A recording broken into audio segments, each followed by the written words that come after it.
Hi, boys and girls. This week is a very special week. It is called Holy Week. And today I'm going to be reading a Bible story from the time of the Last Supper when Jesus was with his friends. Listen. The day for the Passover supper had come. Jesus arrived with his disciples at the upstairs room in Jerusalem. Everyone was hot and dusty after trudging through the busy streets.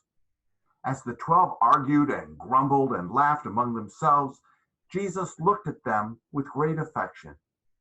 He knew them through and through, with all their faults, and he loved them dearly. He knew that even now Judas was looking for an opportunity to betray him to his enemies, but Jesus still loved him. The disciples were looking around, anxious because there was no servant to wash their feet. The least important servant in the household had the job of washing the dust and sweat from the feet of guests who had walked the dusty roads in open sandals.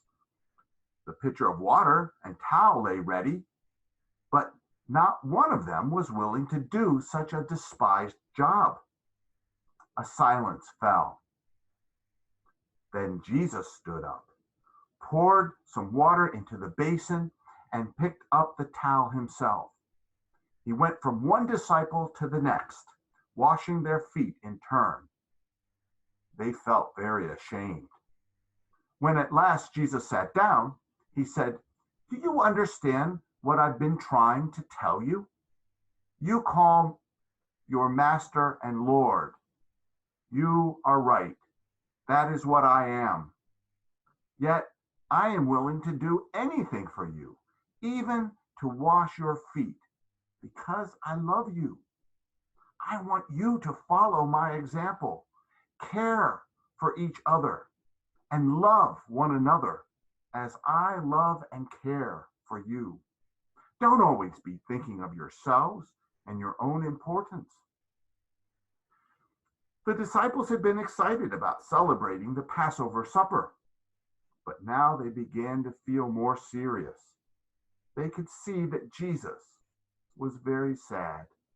"One of you is going to betray me to my enemies," he told them at last. They were horrified. "You don't mean me, Lord, do you?" each one asked in turn. Judas Iscariot realized that Jesus knew about his treachery, but Jesus did not openly accuse him. Instead, he tried to offer him friendship and forgiveness. He handed Judas the best and tastiest helping of food, but Judas's face remained hard and set. He would not go back on his bargain with the council. Besides, he now had the information that they wanted.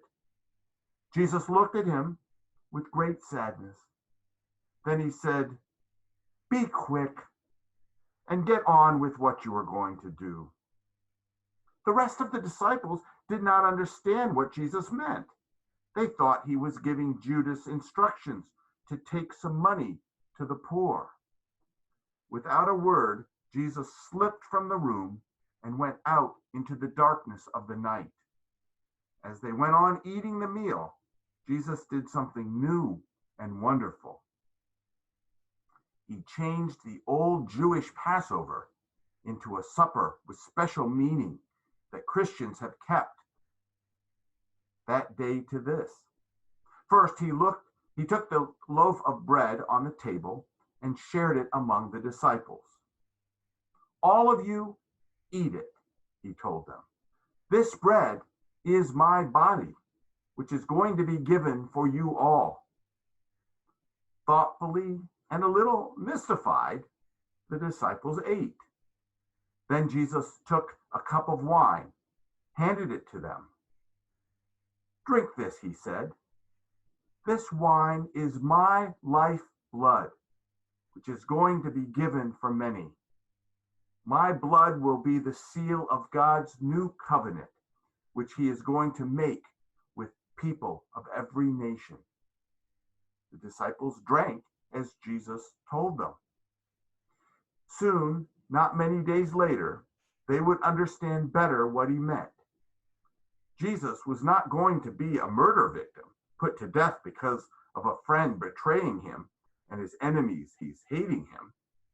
His death would be part of God's great plan to save humankind.